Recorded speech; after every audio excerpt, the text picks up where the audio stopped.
Hello and welcome to the D and A of Home Interiors, the podcast which is all about empowering you to make confident interior and furnishing decisions for your home.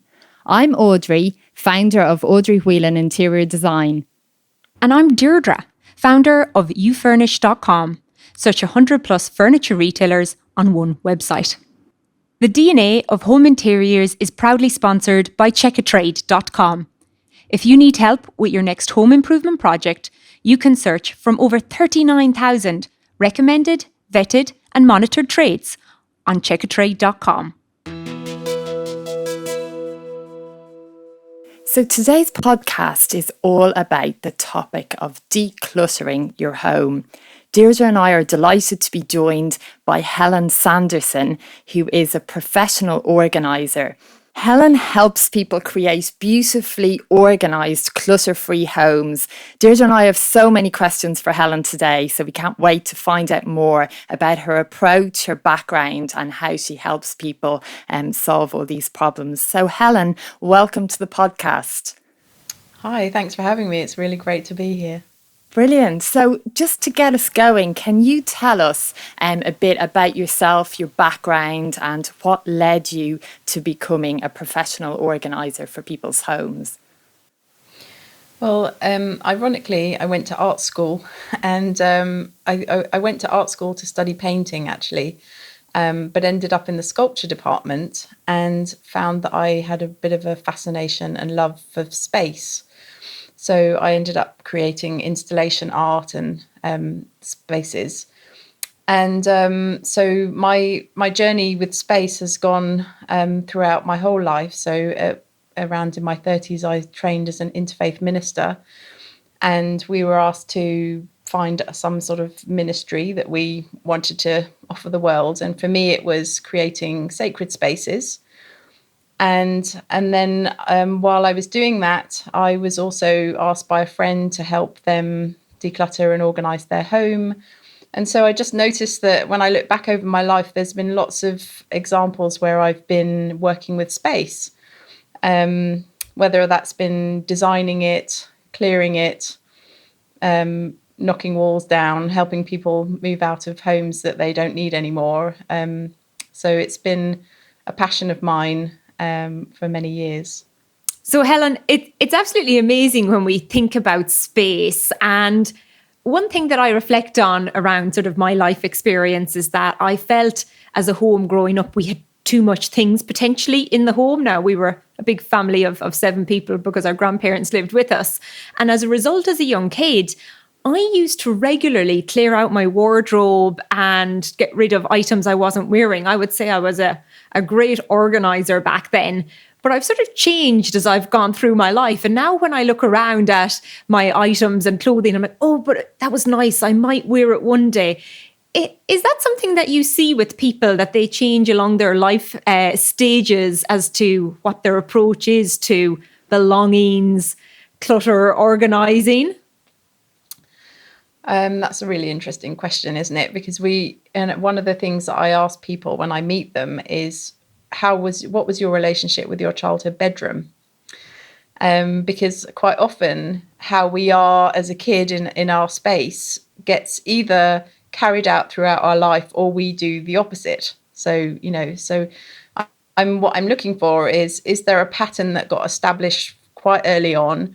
Or is there a rebellion from, some people, for example, have, that horrible voice in their head where their parents saying, tidy your room. And, so some people have a difficult relationship with their room. And then that gets kind of manifested later in maybe in rebellion or in, conforming.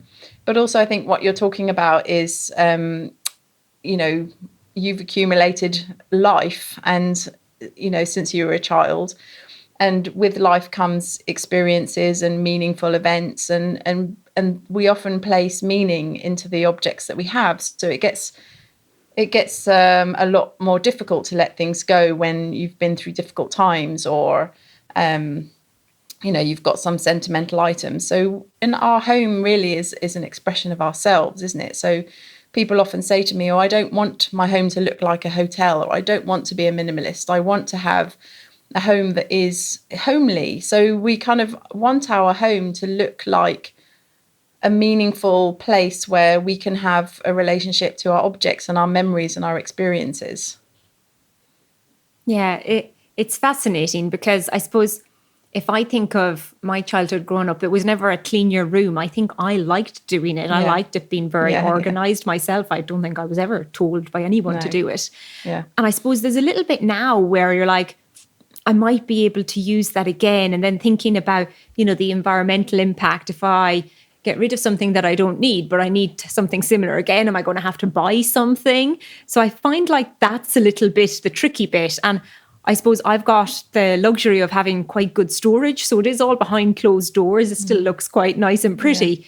But I'm conscious that there's a lot of stuff that I haven't touched in the last 24 months. And therefore, do you need it? And how can I, have the confidence to get rid of it versus what I'm thinking, I might need it one day. Yeah. I mean, I think that, that's a kind of a sociological issue in the sense that we've been conditioned, haven't we, to shop and buy things. And so many of my clients have just bought things that they don't need. And then quite a lot nowadays, people are saying, if I throw it away, it's going to go on the landfill. And so there is much more consciousness happening. And people are realizing that, all of this kind of consumer culture that we've been conditioned to live in, but actually, even if it's not in your wardrobe, it's going to go somewhere. So there is, I think there's a bit of a backlash perhaps happening from the way that we've been living and shopping and buying and consuming things. And all of that stuff is stored away in somebody's wardrobes, lofts, garages, and where does it go? So there's lots of really exciting movements happening now, aren't there, with recycling and refurbishing things and bringing things back to life.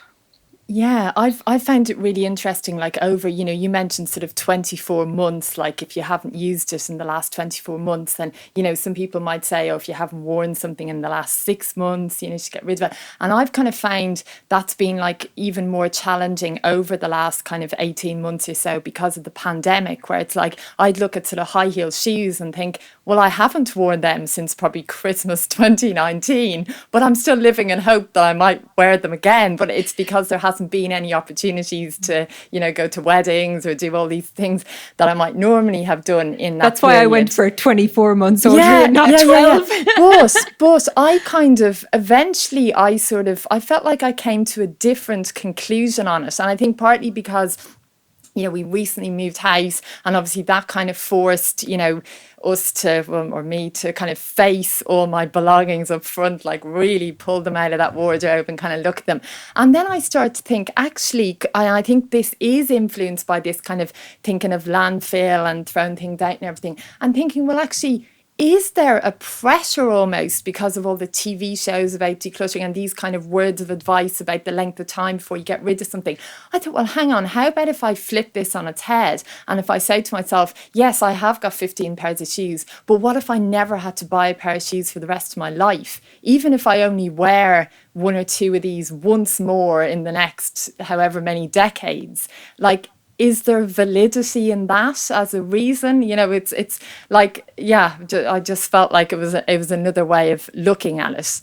I think that's a great, really great perspective. And I guess if I was to challenge you on that, would you really do that? Would you really not, like make a pledge with yourself not to buy any more shoes? And if you could, that would be great. But I guess many of my clients are, I've worked a lot in London and, storage space is very limited.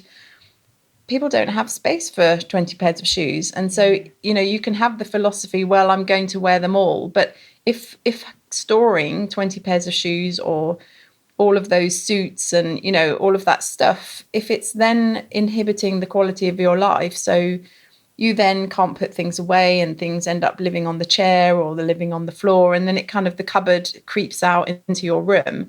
That's then, I think, where other decisions need to be made. And, and I say to my clients all the time, clutter is decisions that clutter is decisions that haven't been made.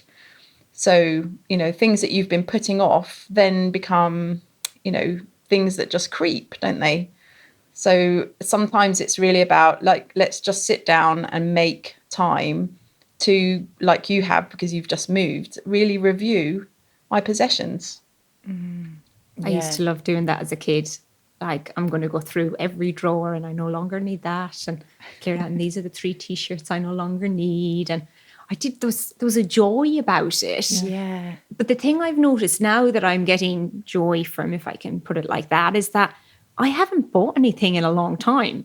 And you realize how little you actually need Exactly, versus yes. what I have. I had quite a big career change, Helen, a couple of years ago. So I still have a full work wardrobe of the equivalent of your suits, all my work attire. And I'll probably never wear it now. And then you've also got the question of fit as well. Do things still fit you? Are they still set for purpose? So I suppose you've mentioned your clients in London and elsewhere. Who do you find coming to you for help? And what is the backstory? Is there a typical one? Is it all sorts of everyone? There's lots of backstories. I mean, and I can give you a few examples. I mean, one example that's very, very common is people that are very creative, or people who have ADHD, or some sort of kind of very fast thinking, fast lifestyle, and they just leave a trail of kind of mess or destruction behind them. And they just sort of kind of come to my door, if you like, and say, I just can't figure out. I'm really successful, I'm really functional, but here's this trail of stuff. And actually, the irony is that, I work with people that maybe they have a nanny or a maid or, something, but there's certain things that you have to do for yourself, so I'm really into the idea of delegating and getting a team of support. But some of those things, nobody's going to clean your teeth for you. So, so there is that sort of aspect of when we live in our home, there is something that we need to do for ourselves. And sometimes it is about being a bit ADHD, quite scattered and creative. And sometimes it's just about, perhaps we've come from quite a neglectful childhood, and we then struggle to really take care of ourselves. So actually self-care is something that it hasn't been programmed in, or it wasn't modeled for us. So it's really difficult to think that actually what's the point of tidying up if it's only me living on my own. And so I do work with people to say, maybe they've had depression, or they've been through a bereavement, or separated from somebody. Your home can be a place where you can start to rebuild your value by valuing your home. And when it's looking beautiful, it will then make you feel good. So it's kind of like a spiral effect, isn't it? And I'm sure, as designers, when you've changed or transformed somebody's space, the new energy that comes in, and it is a bit like going and buying a new pair of shoes or a new dress. It kind of makes you feel like renewed. And you don't, perhaps you only do a redesign every 10 years or something. So it's something that you want to do really well. And I guess, when you're working with your home and it's kind of draining you and making you feel down because there's stuff everywhere, and you don't see the point of sorting it out, then that's the point, really, is when we start there and say, okay, come on, make your bed because you're worth it, or do the washing up, because when you come down the next day, you've made yourself a nice space to come down to. I kind of think of things like that as, like if you don't do the washing up and, all of those things, it's a bit like living in debt. You start your day with yesterday's mess. And in a way, that's what a decluttering process is. It's all those decisions that you haven't made, like the one in, one out idea, perhaps, or, you've just been shopping and buying, and suddenly one day your wardrobe just goes, so, then you need to take a bit of time to clear your debt, clear that stuff, create a clean slate, and then move forward.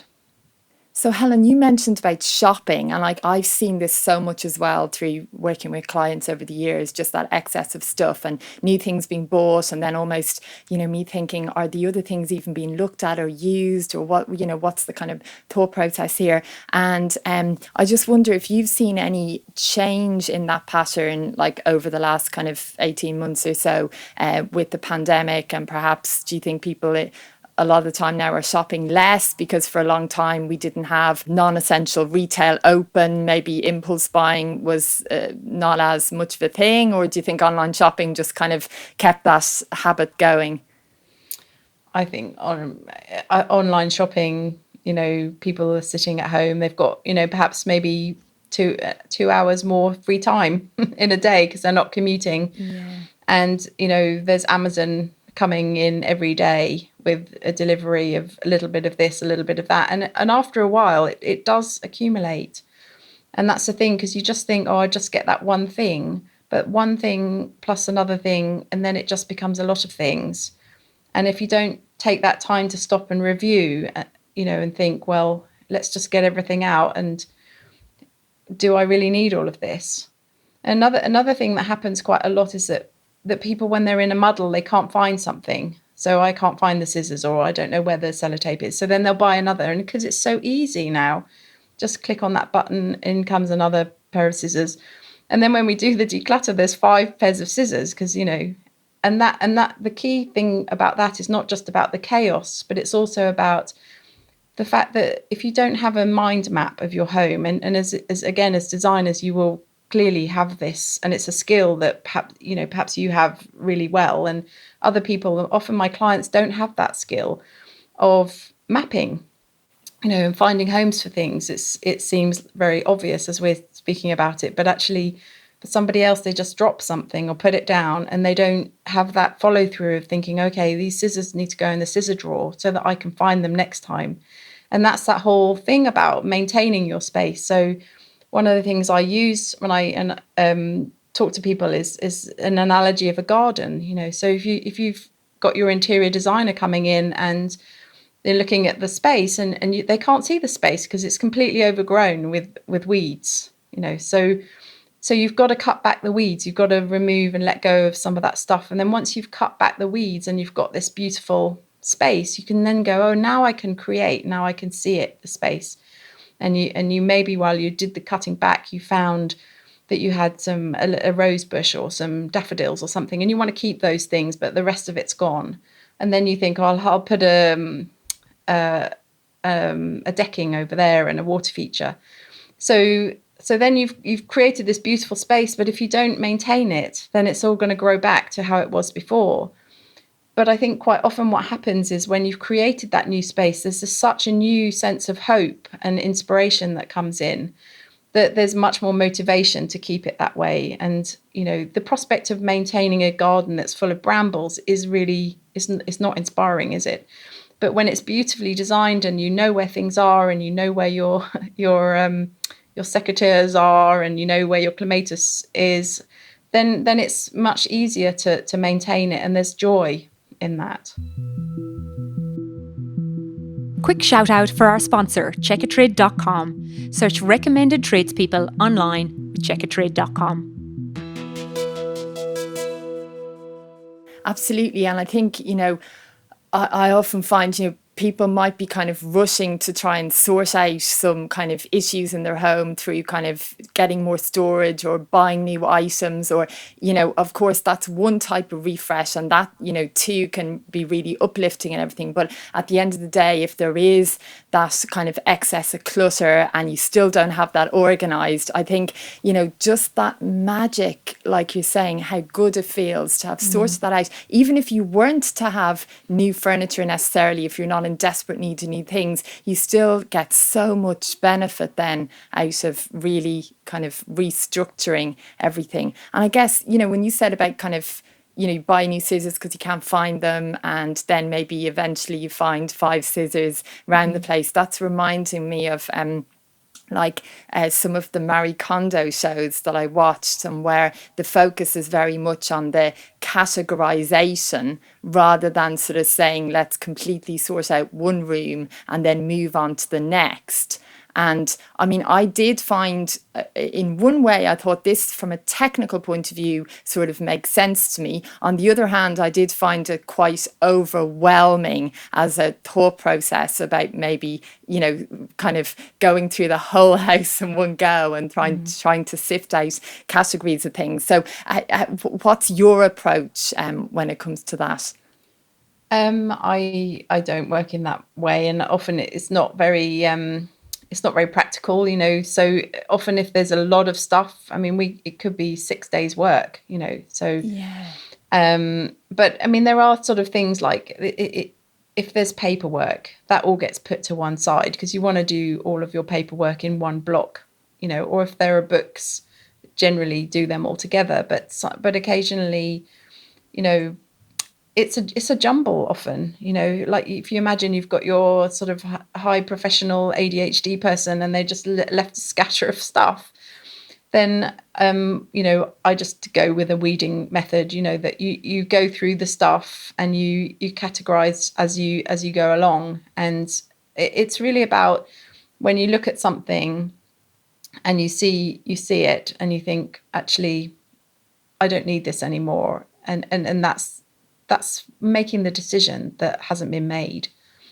And then once you've got your collection of things, then you categorize. And I've often, there's a very funny example of, I was doing a video for a TV show, and they'd got this client in, and she was asking me to help her with her children's toys, and she was sat there trying to sort out the Lego. And I was like, no, stop, because there's a joy, isn't there, of categorizing and sorting things. But that to me is like, it's like tying the clematis before you've weeded the garden. You need to clear the space first and then categorize what you've got left. And that's the method that I use, and I find it really works and it's really successful. Yeah, so the categorizing first, then I suppose the danger in that would be kind of like me and my shoes, kind of, that you sort of take everything, make it a bit more organized, but really there's still all the same amount of stuff there, just maybe slightly easier to find and work with, but only if you have enough space for it all. Exactly. And also and I sort of, with my psychological background, I kind of think about how the brain works. So if you're categorizing what you want to keep. You're generally thinking about keeping things. Whereas if you're weeding, you're thinking about what you want to get rid of. What's a weed? What can go, And so that the brain doesn't do two things at once, So I think that's why that analogy works really well for me, because it's about clearing, letting go. And then the joyful part is, now I've got 3 pairs of scissors. Maybe one goes in my office, one goes in the kitchen, and another one goes in the kids' art supplies, That's what makes logical sense to me. And, and I think there are many different organizing styles, and I think that people find the right person that really resonates for them. I really like that concept of weeding versus categorization. Yes, and I think you're right. It is 2 very different things. Am I just cleaning, or am I, taking away the things that I don't need? Exactly. One thing I did want to ask, Helen, is I'm a big believer in prevention is better than the cure. Mm-hmm. And I actually think now, when I look at, potential things that I might buy for my home, I'm like, actually, I don't need that storage. And if I have it, I will well fill it. Don't you worry about that. Absolutely. So is there a thing that we could have too much storage, which then facilitates the hoarding? There's when I work with clients nowadays, I'm really trying to get them to, firstly yes, the answer to that is yes. And quite often when I've worked with people, we've got tons of storage boxes that are no longer needed because they've let go of a lot of stuff. And then the clutter is actually the storage solutions, like the pretty boxes and stuff. So nowadays, when I work with people, my philosophy is really about making the inside of the cupboard as beautiful as the outside. So, there is this kind of way of thinking that is very much about out of sight, out of mind. But I'm really not, that's not where I'm coming from. I think that if you open a drawer or a wardrobe, you don't want it to jump out at you and for it to be a scary experience. Making the insides of cupboards look beautiful is, it's peaceful, it's joyful, and it's still your possessions. So, when you go through a decluttering process, often, if I had £1 for every time someone said this to me, but I've been looking for that. That's where that is, and you relocate with your things, don't you? You reconnect with your things, and the things that you love come kind of closer to you again. And then you put them away in a way that is beautiful. So they're not just like buried underneath another load of kind of socks or whatever. So I'm very much into the design is the outside and the inside of the storage spaces. So storage spaces are not those kind of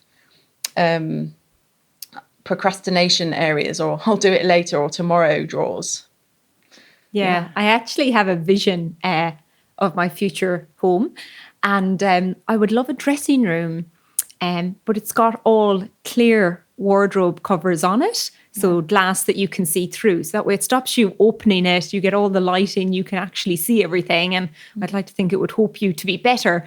But also with the drawers, there's no point having big, deep drawers if they're so deep that you can't actually find your things. So how do you display things in a way that you can easily find them? And, you know, I'm thinking I have very deep drawers at the moment, and it's full of like scarves. I've got way too many scarves, but yet you can never find the one you want because, you know, so how do you actually display things in a way that's functional? You can get to them easily.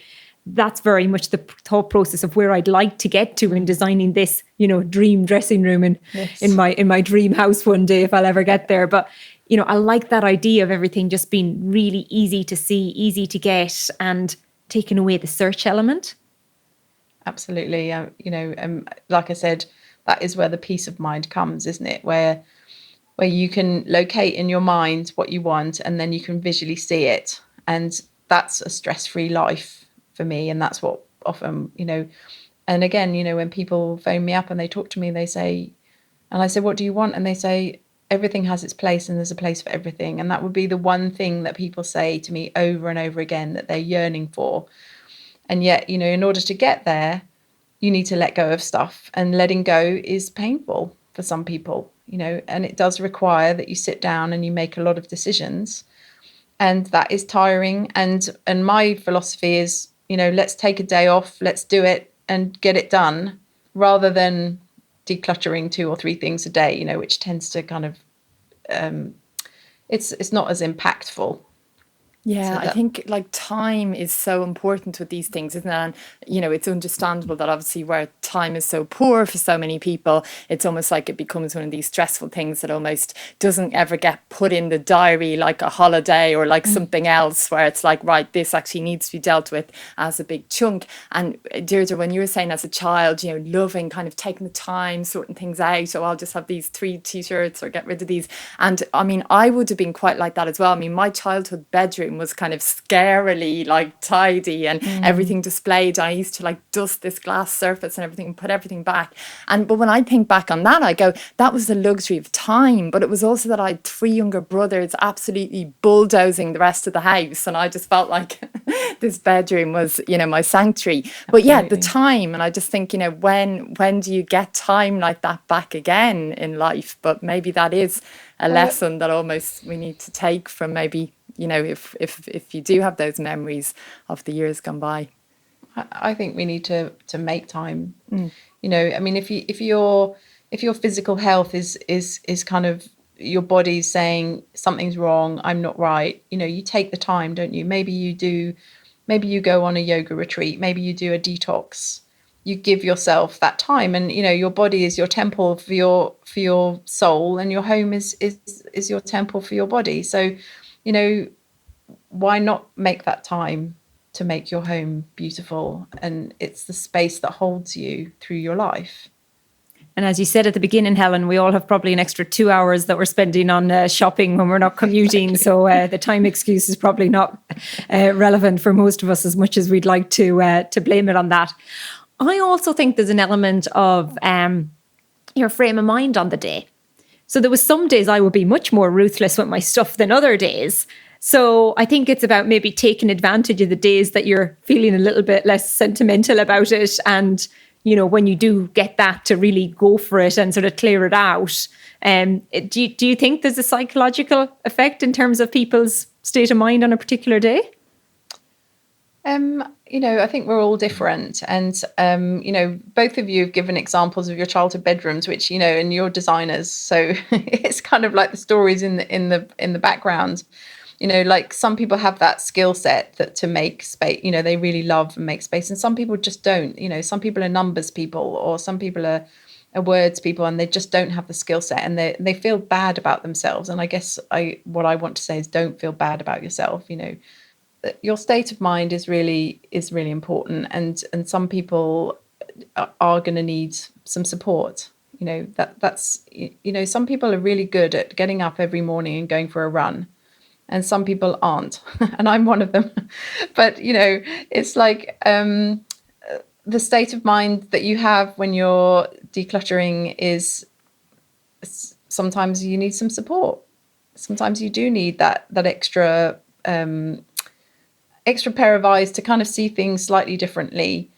Yeah, because Helen, I was thinking back to when we first met quite a few years ago. I seem to remember there was a quote on your website. I'm not sure it's there now, but it was something around kind of, if you don't need to do something alone, why should you, or something. Do you remember what I'm talking about?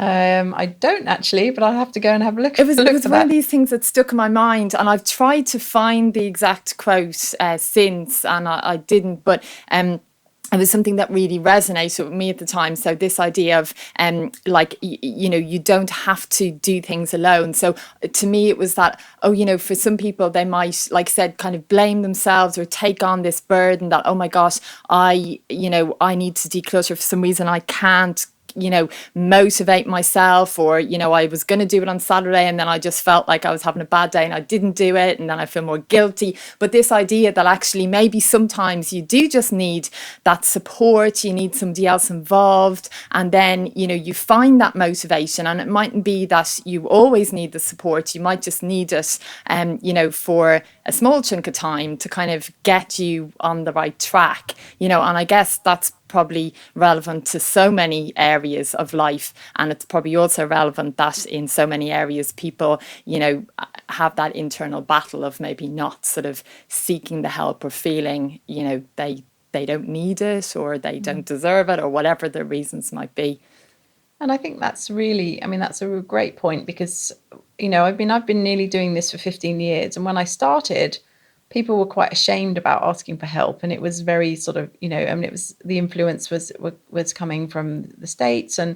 But generally what I notice now is that often I work mostly with women, not always, but women are just like, look, I need some help with this, and it's okay to invest in myself to do this. In the same way that I remember a client saying to me that their parents couldn't understand why they would have a personal trainer to stand there and get them to do something that they could do by themselves. And it's a similar thing, isn't it? Why, a 1930s lady who's been taught to, be a homemaker doesn't understand why a busy, high functioning professional might need some help with the home. But, I think generally we're much more open and able to ask for help with things nowadays. And that another thing people say to me is, I need to see it through your eyes, or I need a detached person, and to have a different pair of eyes to see things. And often people, when you're on your own and you're in your own head, it's a bit like if you've got a problem and you don't speak it out, it just goes around and around in circles. So sometimes we can be in our own zone and it's very difficult. But also, I wanted to come back to something that you were saying earlier, which was this thing about sometimes when I work with people, not all decisions can be made on the day really quickly.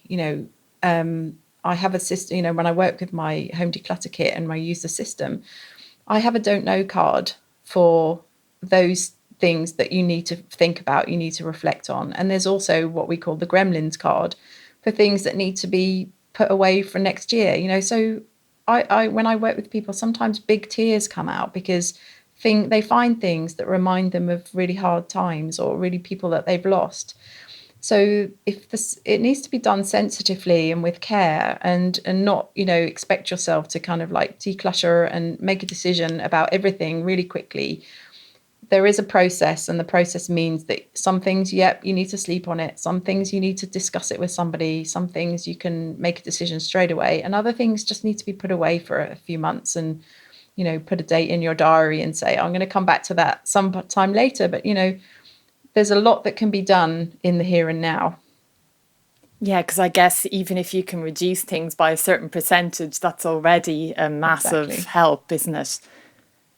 I was going to say that I actually can remember getting my pile together and then going back to it in 2 days and, oh no, I'm not going to get rid of that. I'm not going to get rid of that. And I was like, I should have just got rid of it on the day because I probably don't need this stuff.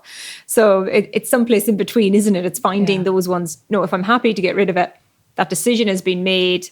Let's not revisit it as well and just follow through with it. Yeah. When I work with people, I can see, they're like this straight away, that's going. Then when there's a little hesitation, there's usually, I need to think about this a bit. And that's okay. It's okay to think about things. And like you say, sometimes you come back to it and you think, actually, maybe I should have been a bit more brutal, or maybe I'm really glad that I did just reflect on that for a bit. Yeah, yeah. I really want to know some of the gossip, Helen. What's the most surprising thing that you've come across when you've been helping people to declutter? Is there anything that shocked you? I don't think so, really. Obviously I work with a very confidential basis. I can remember, I think one of the things that is really curious about clutter is that there's this really high level of denial that happens. And people often say, oh, I use that and it's like thick with dust. And you're just going, okay, really. And then there was one time when, we were talking about shoes because we're girls, right? And women like shoes. And we piled them all up on the bed and it was a huge pile. And I think it was at that point that she realized that, perhaps she had a few too many shoes.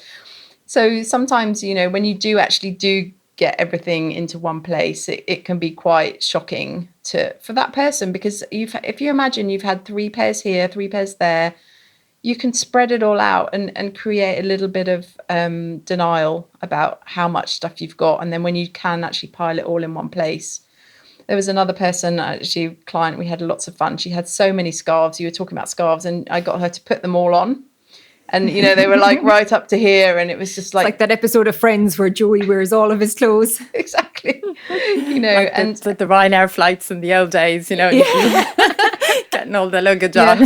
Yeah. So, I think there's sometimes if you play around with it a bit, you can have a bit of fun, but also you can just sort of put it in perspective, really. And actually, I think COVID has done that for all of us, hasn't it? This thing of putting things in perspective, and do we actually really need some of this stuff that we kind of conditioned to believe that we need? Yeah. Is it clothing that's the main thing?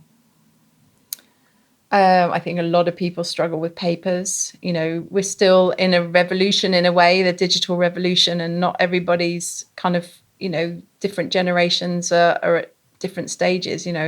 I'm still somebody who likes to write on pen and paper. I'm just at that sort of on that kind of barrier, really. But, I've got a lot of people who don't really use digital media that very much, and they've been storing papers for years.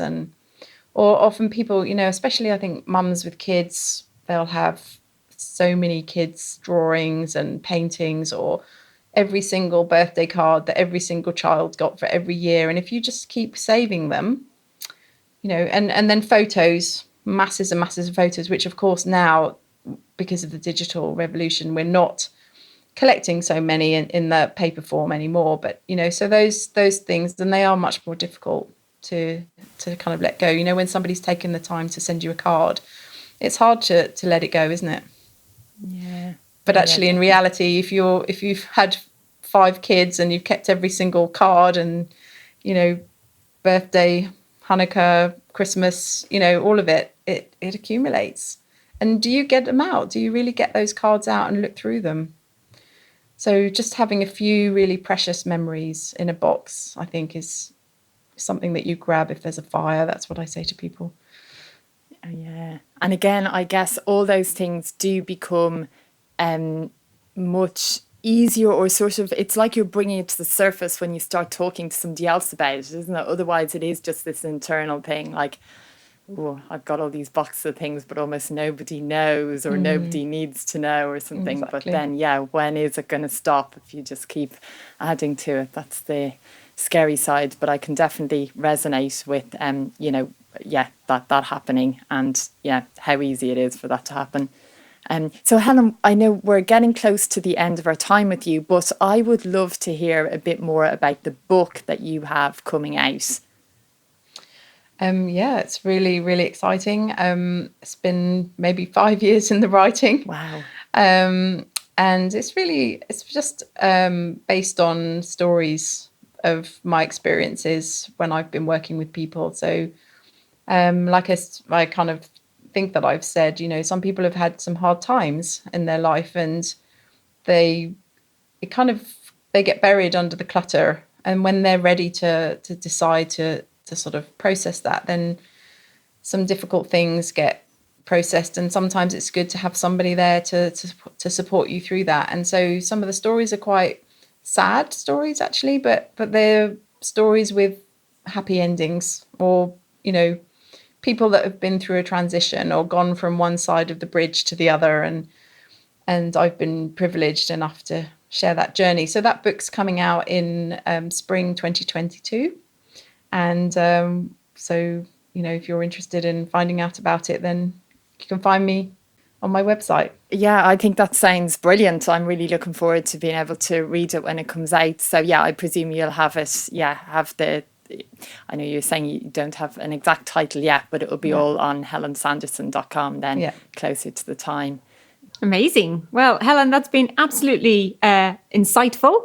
And it's really interesting to see the intersection of space, interiors, but actually the psychological effect of it as well with people. So there's so much at play. And I think, the topic has massively expanded in people's minds because of some of the TV shows, Marie Kondo, different elements. So it is something that people are addressing. So it's been fascinating to learn all about it. Thank you for your time. Thank you. Yeah. And thanks, Helen. And it was a joy talking to you about my one of my favourite subjects.